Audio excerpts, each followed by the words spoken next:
Commencer par échauffer les épaules. Ça a chauffé un petit peu, je vous le dis. Nouvelle salle, nouveau défi pour les candidates de Miss Curvy Picardie. En ce début septembre, Morgane, Kenza, Laurine et les autres découvrent le pole dance. Une activité qu'elles n'auraient jamais imaginé pratiquer. Pour Marie-Laure, pas facile de franchir le pas.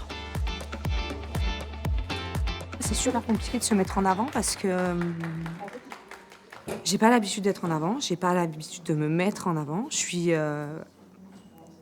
je pense, une personne assez charismatique en extérieur, mais qui a un total manque de confiance en elle. Et de devoir me mettre en avant comme ça et de devoir savoir que dans 55 ou 56 jours, je pense, je sais plus trop, je serai sur une scène avec 400 personnes où je serai réellement mise en avant, ça va être compliqué. Je tends la jambe extérieure et je me laisse glisser pour arriver de l'autre côté. Elsa vient de Normandie pour dispenser cet atelier et lutter contre les clichés. Le pole dance, on assimile ça au côté très sexy, stripteaseuse, etc. Alors qu'en réalité, c'est très difficile. C'est beaucoup de blessures, brûlures, des bleus. Vraiment, c'est affreux. Mais c'est tellement satisfaisant de se dire qu'on y arrive et c'est vraiment accessible à toutes, peu importe le poids qu'on fait, peu importe la taille qu'on fait. Malgré la bienveillance du comité, ce concours requiert exigence et investissement tout au long de la préparation. Ce matin, une candidate manque à l'appel. Il y a certaines jeunes femmes qui se rendent compte au cours de l'aventure qu'elles ne sont pas prêtes, qu'elles ont une vie de famille qui ne correspond peut-être pas avec l'engagement qui est nécessaire chez Miss Curvy. Elle est rentrée dans une famille, donc au final, on ne va pas la lâcher.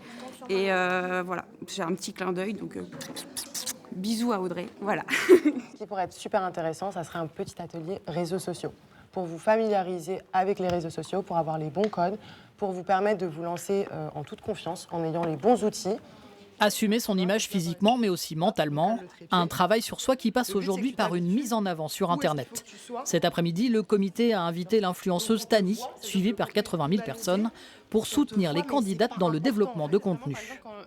Vu que ces filles, ces femmes, elles font toute cette aventure, donc pendant toute l'année, elles sont coachées dans autant de domaines, autant de disciplines différentes, qu'elles font vraiment cet effort de s'assumer à 100%, c'est important qu'elles passent ce message à une plus grande audience.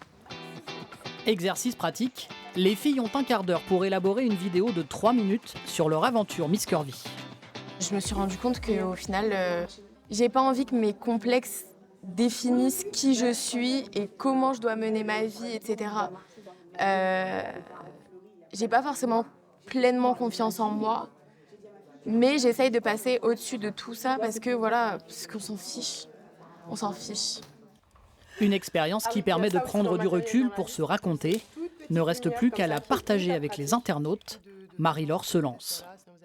J'ai fait un shooting photo de folie en bustier. Oui, moi exactement, en bustier. Le bustier est quelque chose de traumatisant pour les femmes à forte poitrine. Quand je l'ai porté, quand j'ai eu ce courage et que j'ai eu l'aide de mon entourage pour le porter, je me suis sincèrement sentie puissante. Pas la puissance financière, mais je me suis retrouvée vraiment en tant que femme. J'avais toute ma féminité. Je peux vous dire, les filles, que je vous conseille à toutes de le faire. Ça a été le plus beau moment de mon aventure. Se mettre en scène sur les réseaux, un bon moyen de toucher un maximum de personnes et faire connaître ce concours. Les candidates le savent, il y aura peut-être aussi des commentaires négatifs et des moqueries, mais l'essentiel n'est plus là, leur accomplissement est bien plus important.